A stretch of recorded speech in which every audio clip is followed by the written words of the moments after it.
So today I'm going to look at 4 themes that I think are quite common in cyberpunk movies and games, as well as to some extent post-apocalyptic movies and games. Now these 4 themes are: first, post-humanism; secondly, convoluted identity or an identity crisis.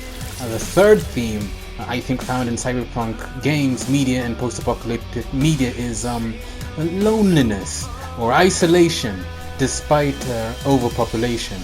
And the last theme found in movies and in games that are cyberpunk post-apocalyptic is advancements in technology or these real regressions in technology. So let's talk about the first theme, post-humanism.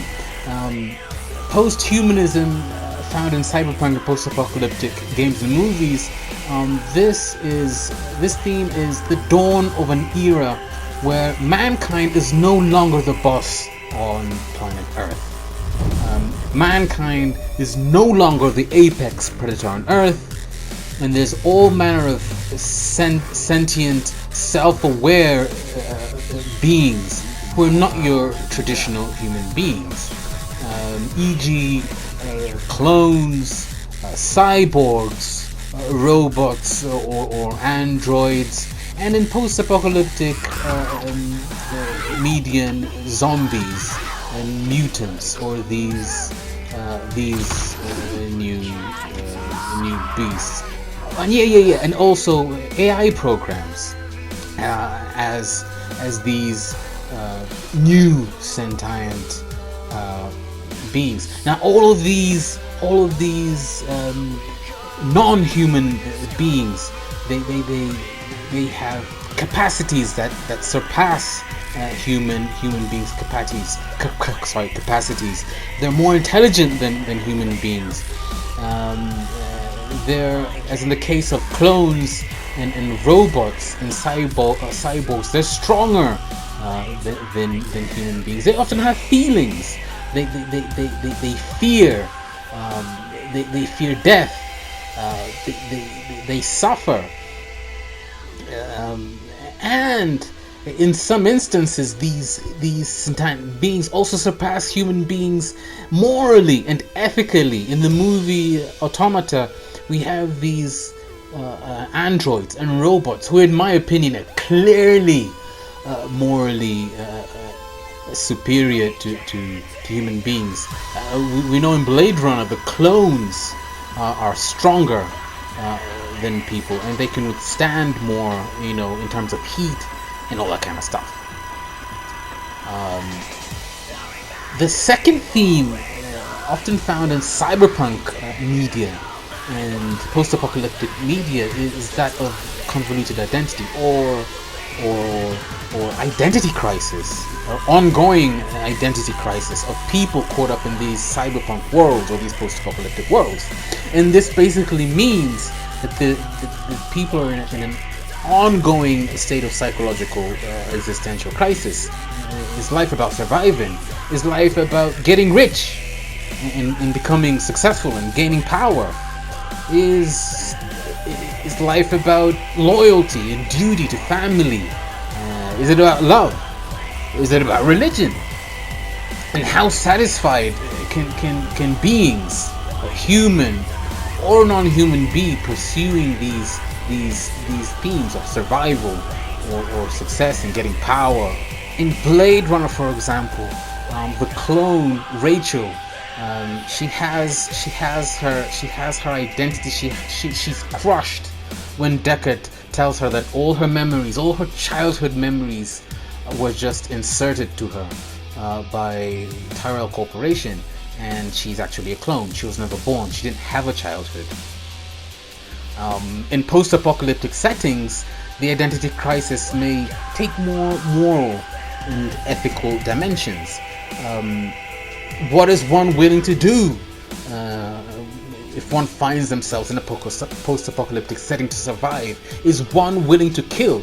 Is it worth it gaining revenge on people who exploit and take advantage? Yeah. So the third and fourth themes found in cyberpunk movies, games, or post-apocalyptic movies and games are more divergent. In cyberpunk movies and games, there's this theme of loneliness, despite overpopulation. These, living in densely overpopulated cities and towns. If we look at Blade Runner, we see these mega buildings, these huge buildings which house like 5,000-10,000 thousands of people, crammed into these places. We have these mega buildings again in Judge Dredd, and we also see them in Elysium. But despite people living their lives up each other's noses, spending their whole lives inches away from each other, there's this sense of loneliness and isolation. Now in post-apocalyptic worlds, there is this theme of loneliness and isolation, but because humanity tends to have been more or less wiped out, there's not so much overpopulation. Now the last theme often found in cyberpunk movies and games, technological advancement. In Blade Runner we have these spinners, these flying cars, really small, compact cars, which by today's standards it would be really hard to conceptualize. Actually, wait a minute. I know we're now in 2021. I know in 2018, 2017, 2019, there were these drone taxis that were released in China. So I guess the spinner technology is not too far off. But yeah, we do have these advanced vehicles that we find in Blade Runner, and they're in the movie Elysium. In the game Cyberpunk, we also have these flying vehicles, which I believe they call aerodynes. There's also these advanced audio, visual, media technologies. In Cyberpunk, the game, we have cyber modems, where people can jack into the internet directly, can go directly into the internet through their head. We have BD.